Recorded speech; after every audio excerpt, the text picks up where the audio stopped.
Assalamualaikum warahmatullahi wabarakatuh. Di sini saya Sri Wayuni akan menjelaskan latar belakang mengapa kelompok kami mengambil judul implikasi mazhab positisme dalam ilmu hukum. Lahirnya paham positisme bukan hanya masuk ke dalam ranah ilmu eksakta, namun juga masuk ke dalam ranah ilmu sosial hingga masuk ke dalam ranah hukum. Bahkan beberapa begawan hukum secara terang-terangan mengatakan sebagai penganut paham positisme sehingga menjadi suatu pertanyaan mendasar terkait kontribusi positisme terhadap ilmu hukum pada umumnya.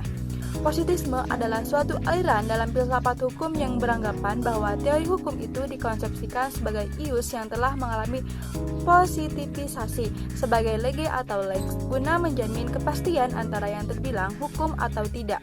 Oleh karena itu, hukum dapat dikatakan sebagai aturan yang hanya bersangkut paut dengan hukum positif saja. Ilmu hukum tidak membahas apakah hukum positif itu baik atau buruk, dan tidak pula membahas soal efektivitas hukum dalam masyarakat. Nah, maka dari itu kelompok kami mengambil judul implikasi mazhab positisme dalam ilmu hukum dan merumuskan beberapa kajian masalah di antaranya. Yang pertama, bagaimana prinsip dalam mazhab positisme. Yang kedua, bagaimana mazhab positisme hukum dapat dikategorikan sebagai aliran filsafat dalam hukum. Yang ketiga, bagaimana implikasi mazhab positisme terhadap pemikiran hukum. Sekian, terima kasih. Saya Dinda Saskia Litviana Putri dengan NIM 1807756. Saya akan memaparkan tentang perkembangan teori positivisme hukum. Mulai abad 19 di zaman ini pada tahapan dalam kehidupan zaman modern dan meninggalkan tahapan kehidupan yang metafisis sebagai tahapan di mana orang mencari kebenaran melalui filsafat. Nah, pada zaman modern ini, manusia mencari kebenaran melalui pendekatan ilmu pengetahuan ilmiah. Aliran empirisme yang berkembang pada abad sebelumnya tetap mewarnai kehidupan manusia di zaman modern yang disebut dengan positivisme. Positivisme kemudian berkembang dan mempengaruhi bidang kehidupan ekonomi, sosial politik, dan termasuk hukum. Dalam bidang hukum, secara epistemologis, teori positivisme hukum lahir sebagai kritik terhadap mazhab hukum alam atau natural of law yang menitikberatkan pada hubungan moral dan hukum, yang mengaitkan teorinya dengan dimensi mosaik kemanusiaan. Epistemologi positivisme hukum yang semula kritis terhadap hukum kodrat menyudahi kekritisannya ketika menganggap positivisme hukum merupakan aliran paling akhir dan mutlak dari ilmu hukum. Kaum positivisme hukum menganggap kebenaran ilmu praktek hukum telah final pada titik garis positivisme hukum sehingga merasa tidak akan ada perkembangan baru di waktu mendatang. Sebuah monumen yang menjadi tanda usainya dialektika dalam ilmu dan praktek hukum adalah kodifikasi. Lalu selanjutnya paradigma positivisme hukum. Paradigma positivisme hukum tumbuh pada abad ke-18 sebelum kapitalisme mendominan. Meskipun kapitalisme dan positivisme hukum merupakan dua fenomena yang berbeda historis dan masing-masing berdiri sendiri-sendiri. Dalam perkembangannya, paradigma positivisme mempunyai pertalian erat dengan kapitalisme.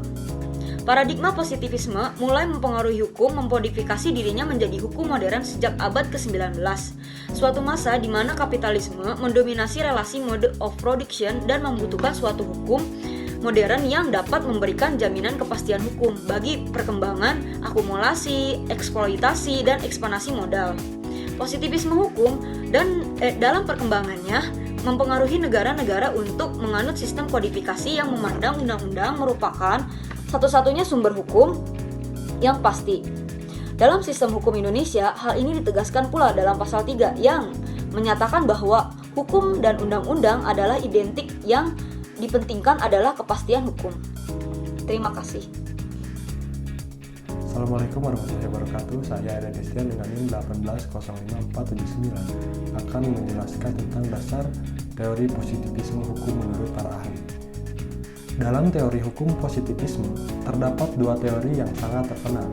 Yang pertama yaitu teori hukum positif yang analitis, menurut John Austin. Dan yang selanjutnya ada teori hukum murni yang digagas oleh Hans Kelsen. Teori hukum positif yang analitis mengartikan hukum itu sebagai perintah dari pembentukan undang-undang atau penguasa.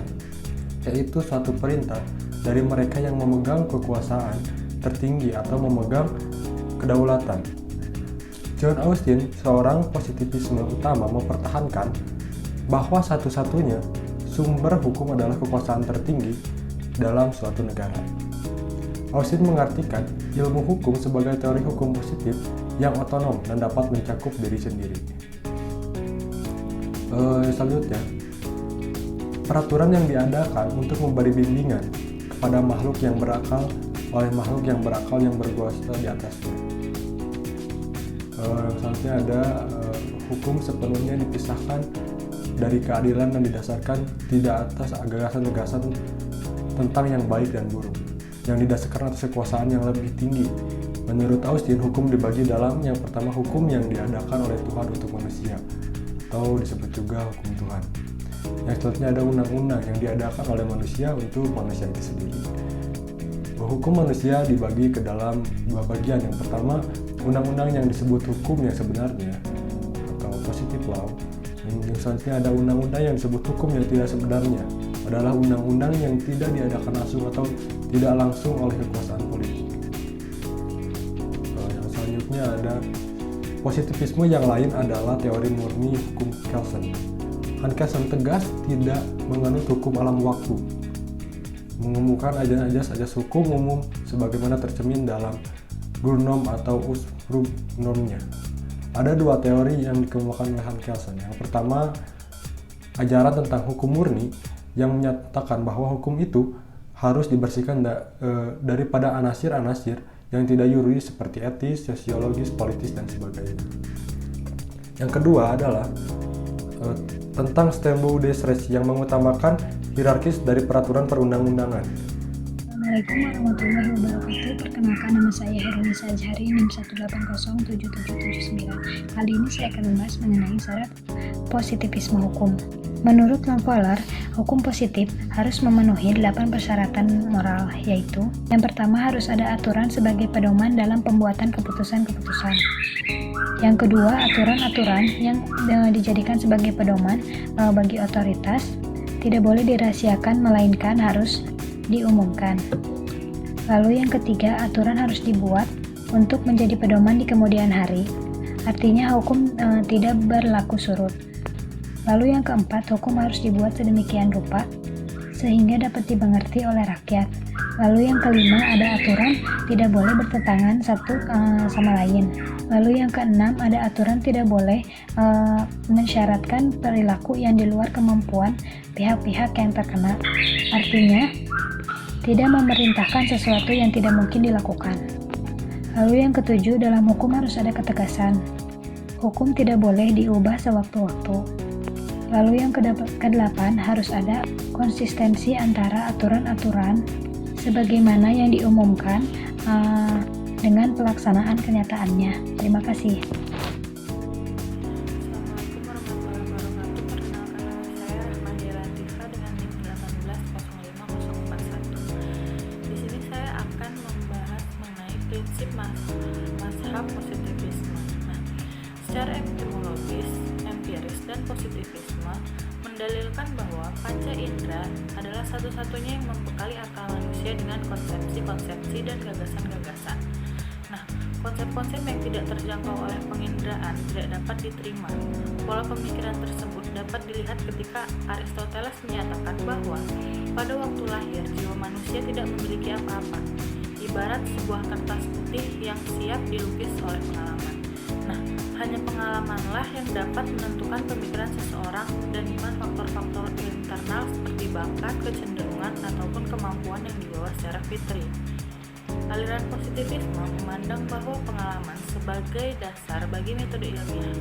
Oleh karena itu, hal-hal internal yang tidak dapat dijangkau secara akal atau berada di luar akal tidak menjadi perhatian kaum positivisme. Terdapat beberapa prinsip yang menjadi sandaran dari kaum positivisme. Yang pertama, hanya apa yang tampil dari pengalaman dapat disebut benar. Prinsip ini diambil dari filsafat empirisme, Locke, dan Hume. Yang kedua, hanya apa yang sungguh-sungguh dan dapat dipastikan sebagai kenyataan dapat disebut benar. Itu berarti tidak semua pengalaman dapat disebut benar, tetapi hanya pengalaman yang mendapati kenyataan. Yang ketiga, hanya melalui ilmu-ilmu pengetahuan dapat ditentukan apakah sesuatu yang dialami merupakan sungguh-sungguh suatu kenyataan. Oleh karena itu, semua kebenaran didapati melalui ilmu-ilmu pengetahuan, maka tugas filsafat tidak lain dari mengumpulkan dan mengatur hasil penyelidikan ilmu-ilmu pengetahuan. Sekian hal yang bisa saya sampaikan, selanjutnya akan disampaikan oleh rekan saya. Halo everyone, saya Dewi Jasmine Buntak. Di sini saya akan membahas mengenai pemikiran positivisme hukum dan implikasi mazhab positivisme terhadap pemikiran hukum. Nah, yang pertama mengenai pemikiran positivisme hukum. Ketika kaum positivisme tersebut mengamati hukum sebagai objek kajian, mereka juga menganggap bahwa hukum itu hanya sebagai gejala sosial saja. Kaum positivisme juga pada umumnya hanya mengenal ilmu pengetahuan yang positif, sama halnya dengan positivisme hukum yang hanya mengenal satu jenis hukum, yaitu hukum positif. Nah, kemudian aliran positivisme hukum juga hanya dikaji dari aspek lahiriahnya, apa yang muncul bagi realitas kehidupan sosial tanpa memandang nilai-nilai dan norma-norma seperti keadilan, kebenaran, dan kebijaksanaan. Kemudian yang melandasi aturan-aturan hukum tersebut, maka nilai-nilai ini tidak dapat ditangkap oleh panca indera. Sebenarnya, positivisme hukum juga mengakui hukum di luar undang-undang, akan tetapi dengan syarat bahwa hukum tersebut ditunjuk atau dikukuhkan oleh undang-undang.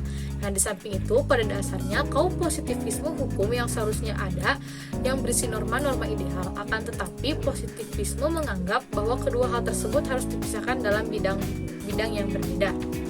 Sebagaimana yang telah dijelaskan tadi mengenai kelemahan dari mazhab positivisme, oleh karena hal tersebut, maka mau tidak mau mazhab positivisme harus mengakui mengenai keberadaan hukum tidak tertulis. Kelompok kami mengutip pernyataan Bagirmanan mengenai peranan dari hukum tidak tertulis itu sendiri. Yang pertama, hukum tidak tertulis merupakan instrumen yang melengkapi dan mengisi berbagai kekosongan hukum dari suatu peraturan perundang-undangan. Kemudian yang kedua, hukum tidak tertulis juga merupakan instrumen yang memberikan dinamika atas peraturan perundang-undangan. Dan yang terakhir, hukum tidak tertulis itu merupakan instrumen relaksasi atau koreksi atas peraturan perundang-undangan agar lebih sesuai dengan tuntutan perkembangan zaman, rasa keadilan, dan kebenaran yang hidup dalam masyarakat. Sebagaimana yang telah dijelaskan sebelumnya, bahwasannya mazhab positivisme ini menyatakan peraturan perundang-undangan tidak selalu mengakomodir terkait